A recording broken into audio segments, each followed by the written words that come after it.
Selamat pagi Bu, perkenalkan saya Kamila Sarton dari kelas 2C. Saya akan menjelaskan tugas individu saya yang berjudul sterilisasi. Baik, sterilisasi adalah proses kegiatan menghancurkan atau memusnahkan semua mikroorganisme termasuk spora dari sebuah benda atau lingkungan. Proses sterilisasi diperlukan dalam berbagai kehidupan, seperti bidang medik, industri obat steril, dan bidang bakteriologi. Teknik sterilisasi dapat dikerjakan dengan beberapa cara. Ada dua cara, yaitu cara fisika dan cara kimia. Pada cara fisika ada beberapa metode. Metode yang pertama yaitu metode radiasi. Digunakan radiasi gelombang elektromagnetik. Yang digunakan adalah radiasi UV, sinar gamma atau sinar X, dan sinar matahari. Sinar UV dapat diperoleh melalui katoda panas atau emisi termis, yaitu ke dalam katoda bertekanan rendah diisi dengan uap air raksa. Panjang gelombang yang dihasilkan dari proses ini biasanya dalam 2500 sampai 2600 angstrom. Lampu merkuri yang ada di jalanan juga menghasilkan sinar UV. Jadi efek sterilisasinya tergantung dari dosis UV yang dihasilkan. Metode yang kedua yaitu metode pemanasan dengan uap air dan pengaruh tekanan atau autoklaf. Pemanasan dilakukan hingga air mendidih. Organisme yang tidak berspora dapat dimatikan dalam tempo 10 menit, tetapi ada beberapa yang berspora dapat mati. Metode yang ketiga yaitu metode pemanasan kering. Cara ini kurang efektif apabila temperatur kurang tinggi.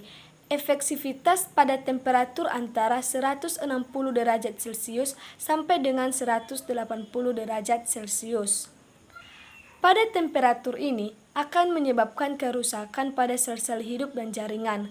Hal ini karena terjadi autooksidasi sehingga bakteri patogen terbakar. Metode yang keempat yaitu metode pemanasan secara intermiten atau terputus-putus.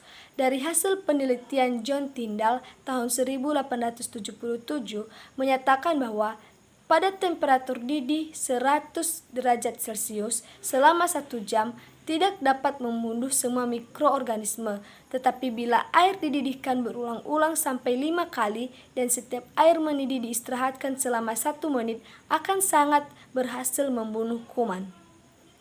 Metode yang kelima yaitu metode incineration atau pembakaran langsung. Alat-alat platina, krom yang akan disterilkan dapat dilakukan melalui pembakaran secara langsung pada nyala lampu Bunsen hingga mencapai merah padam. Cara ini membuat alat menjadi rusak, keuntungannya mikroorganisme akan hancur semuanya. Metode yang keenam yaitu metode penyaringan atau filtration.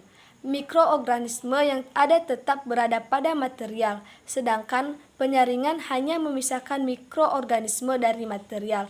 Penyaring adalah sejenis porselin yang berpori yang dibuat khusus dari masing-masing pabrik. Metode ini hanya dipakai untuk sterilisasi larutan gula, cairan lain seperti serum, atau hasil produksi mikroorganisme seperti enzim dan eksotoksin, dan untuk memisahkan virus dan bakteri dari organisme lainnya.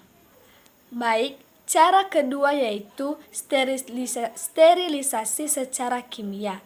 Dapat digunakan dengan menggunakan bahan kimia seperti formalin, gas etilen oksida atau IO. Menggunakan formalin, bahan yang akan disterilkan direndam selama 24 jam atau dengan formalin tablet, bahan disimpan dalam eksikator lalu dimasukkan tablet formalin, biarkan selama 24 jam. Gas IO digunakan untuk sterilisasi bahan yang tidak tahan panas, biasanya terbuat dari plastik. Kelemahan dengan gas IO adalah mudah terbakar, bersifat mutagenik, dan toksik, sehingga dikhawatirkan residu bersifat toksik setelah proses sterilisasi. Cara ini merupakan pilihan terakhir. Baik, terima kasih penjelasan saya tentang sterilisasi. Jika ada kesalahan mohon dimaklumi. Selamat pagi Bu.